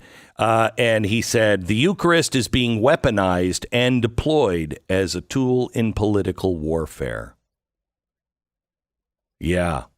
Yeah, that's what's happening. All these priests that are refusing to give you Eucharist because you want to kill babies. I mean, if that's not the height of politics, right? And isn't the structure of the Catholic faith. I don't know it all that well. You were Catholic, right? Didn't you grow up Catholic? Yeah. There's a sort of a top-down structure there, right? I mean, it's the way it's supposed to work. Like the Pope kind of like says, "Hey, this is kind of the thing." He kind of makes he says, "Hey, this is important," and but there's a lot of issues with the Pope now for some conservative Catholics, but the abortion thing they have not wavered on at all, right? Like this is still like, don't do it. I mean, Catholics generally haven't, and as you said, I used to be a Catholic, and there probably was a time when the Pope was Catholic as well, but I'm not sure he's entirely Catholic himself. But again, it's not moved on abortion that I know of. Have they?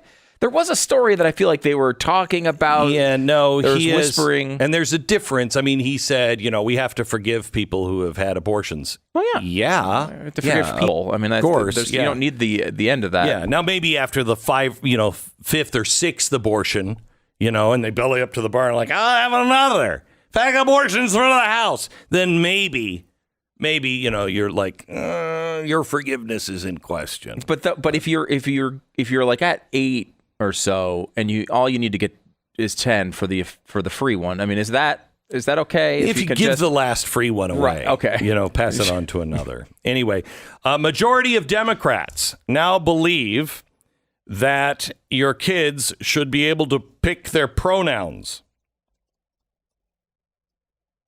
I don't know if they know that picking their pronouns also goes with their units. You know what I mean? And I guess you can pick your pronouns, but we're not married to it. You know what I mean? We're not married to it. It's like, kids, they come home. Cheyenne has come home. She's had purple hair. And I've been like, great. You're not married to this, right? So, there's some things that they have a right to pick. This one is interesting. A new directive from the Gender Pathways Service at the Children's Hospital in London, Ontario. So I immediately dismiss it because it's Canadians. Bacon, they're great. They're great at making bacon. But not as good as Americans. Right? Canadian bacon is not superior to American bacon. I'll give you that. So, I mean, like, they make bacon. But it's better than other English-speaking countries like, for instance, England. I don't trust anything in their food. Yeah. And Canadian's the only one that really also got namesake to bacon. There's just bacon and there's Canadian bacon. We're like, all right, that's a 1B or a 2A, okay. something like that. We'll give that to you. Yeah. We'll give that to you. But you go over to England, which, remember, gave birth to Canada, and they still admit it, okay? Mm-hmm. They're like, have you tried our blood pudding? And you're like, no, I haven't. And I've lived in the South in America, and we don't eat blood for pudding. I'm just saying. You got issues. Anyway, so a new directive from the Gender Pathways Service at the Children's Hospital in London, Ontario, instructs doctors that due to high demand, puberty blockers may be prescribed to children prior to seeing a doctor. That's how we do science now, due to public demand? Due to public demand. And you would think that science has been settled for a very long time, that true gender dysphoria and transgender people is about 0.7% of the population. And when you see it just shoot up to 30%, you might want to start asking questions as a scientist. Is it maybe because is this the new purple hair for this generation? Bill Maher pointed that out just last week. But I'm glad to see that the Children's Hospital in Ontario says, you don't need to see a doctor for that. Look, that person over there, they can validate your parking and give you a prescription for gender blockers. So look, it's one thing when it permeates the culture, and there's a problem there. We've talked about that extensively. But when it's permeating medicine, when you're talking about hospitals making decisions based on this craziness, that is going to put people's lives at risk. And in fact, we know for a fact it's killed people. I mean, we've talked about the story of the pregnant woman who came in, said they were a man. Their paperwork said they were a man. So when they had extreme stomach discomfort, no one thought to check to see if they were pregnant.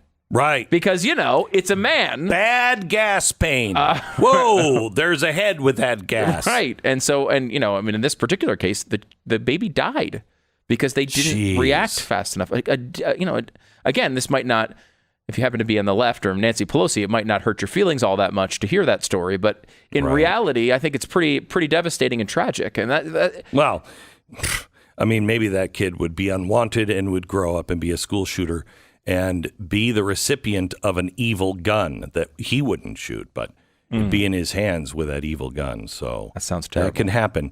One more thing, some good news. Hey, just keep watching Disney. They love your children. Some might say too much, but they love your children. Here's a new Pride special to encourage children to support gay and transgender, and it's hosted by a drag queen. Here it is.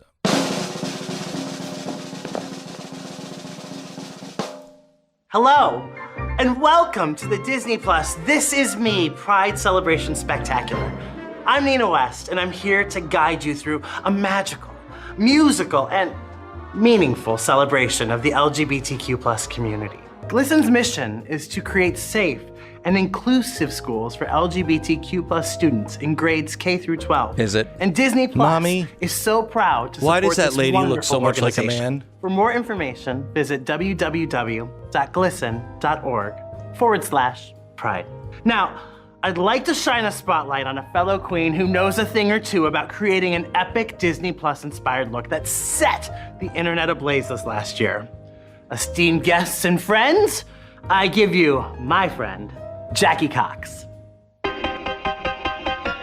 Oh, you didn't think you were the only magical girl in town, did you? The name's Agatha Harkness. Can we stop? What's your... Do we need to hear more? Oh, no. I didn't.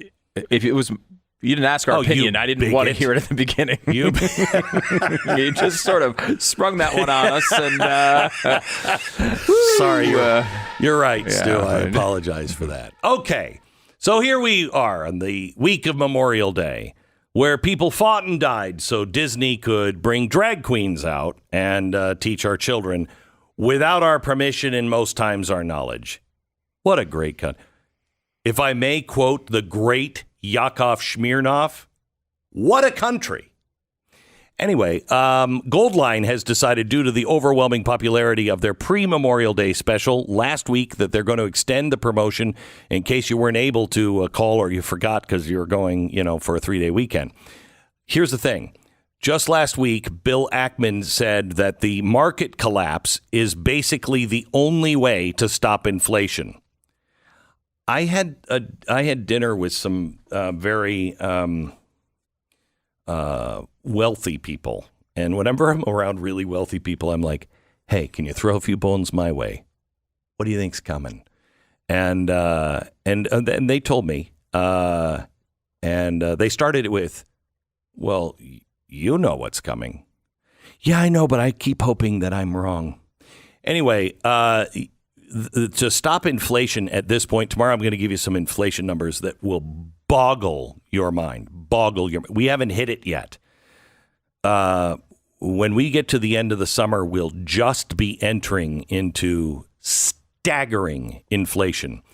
What is the answer to inflation? What do you do? What is the hedge against it? It has always been precious metals, gold, silver, platinum. Goldline now is offering a free half-ounce platinum War of 1812 commemorative coin with qualifying gold purchases. They're also throwing in free silver as a thank you just for listening to this program. This is for you at 866 Goldline. Please put your financial house in order and spread your risk around. The hedge for inflation has always been gold. Did you see what was it? The former Czechoslovakia the former Soviet satellite countries. There's like 3 of them.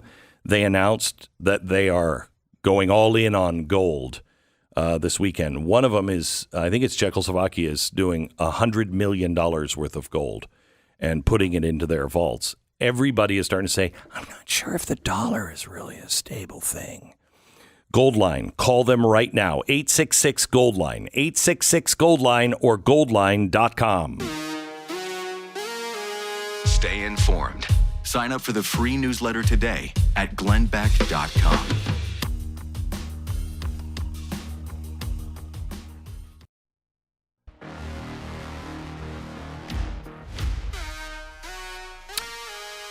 Welcome to the Glenn Beck program. I can't leave without playing a couple of things. First of all, let's play cut 2 here. Joe Biden on there's no rationale for 22 caliber bullet will lodge in the lung, and we can probably get it out, may be able to get it and save the life. A 9mm bullet blows the lung out of the body. So the idea of these high caliber weapons is there's simply no rational basis for it in terms of Okay, stop. What is he talking about? I don't know. First of all, 22 caliber can go into your lungs, and maybe we can go get it. Okay, first of all, have you ever watched a movie where they go, thank God it went clean through? Yeah, oh yeah. Right? Mm-hmm. Went clean through, which means you don't have to open up a lung to go find it. All right? It's not good to have a bullet lodge inside of you. Just want to let you know that. Even your lung. Even your lung. It's got a lot of space down there. Yeah. But you'll always smell like, I smell brass or something. What is? Okay, yeah, you don't want that. Yeah, you don't want that. Anyway, so then he says a high capacity 9mm. 9mm, 380. It's the second smallest bullet you can fire. A 22 literally is a rabbit or squirrel gun. A 9mm is something that everyone who's ever talked to me about guns, who knows about guns, you buying this for self-defense? Yeah, you want a 45. This doesn't have the stopping power. So, A, it will exit your body, but that's a good thing. 2,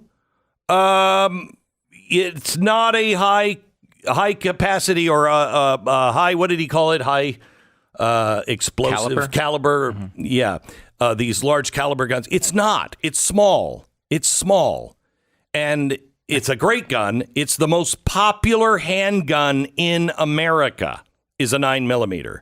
The guy has no idea what he's talking about, but if you made it all the way to a 9mm will blow your lung out of your body. What? I want to see told that. Him this? I want to see that. I mean, look, he could just be making it up, and that's, I think, the most obvious explanation for anything Joe Biden says. But did he actually have a conversation with someone? They're like, yeah, I mean, 9mm will blow your lung out. I'll just throw it across the room. It's crazy. Lands a mile away. It's crazy. Okay, Biden to the naval grads. Here's cut 3. By the way, once you're commissioned, remember, I'm your commander-in-chief. So don't ask me too tough a question, okay? Okay, that's just weird. I think people were just laughing at the idea of him being commander-in-chief. Yeah, they're like, he's not. Imagine if he was. Yeah, he's not serious. Wait, what? Dear God, he's what? It is terrifying when you think of it. It is terrifying. And I think that's why didn't he we said ban it Chief? that way. Huh? I thought we banned Chief. We banned Chief. Chief. That's it's offensive to Native Americans. Yeah, in San Francisco we banned. He's just the commander in charge. Okay. One more, since we've been talking about guns. Here's Chicago, and these are not a problem. We shouldn't even talk about this. This is, I want you to watch your screens. If you're watching The Blaze, I'll describe it. It's in Chicago. See a man running to his car in the streets, broad daylight. Oh, there they are shooting at each other. Okay. I mean, and then they drive away. But no big deal. No big deal. It's a normal day in Chicago. It's a normal, absolutely a normal day in Chicago. But the good news is, and I want to leave you with this, Biden's your commander in chief. The Glenn Beck Program.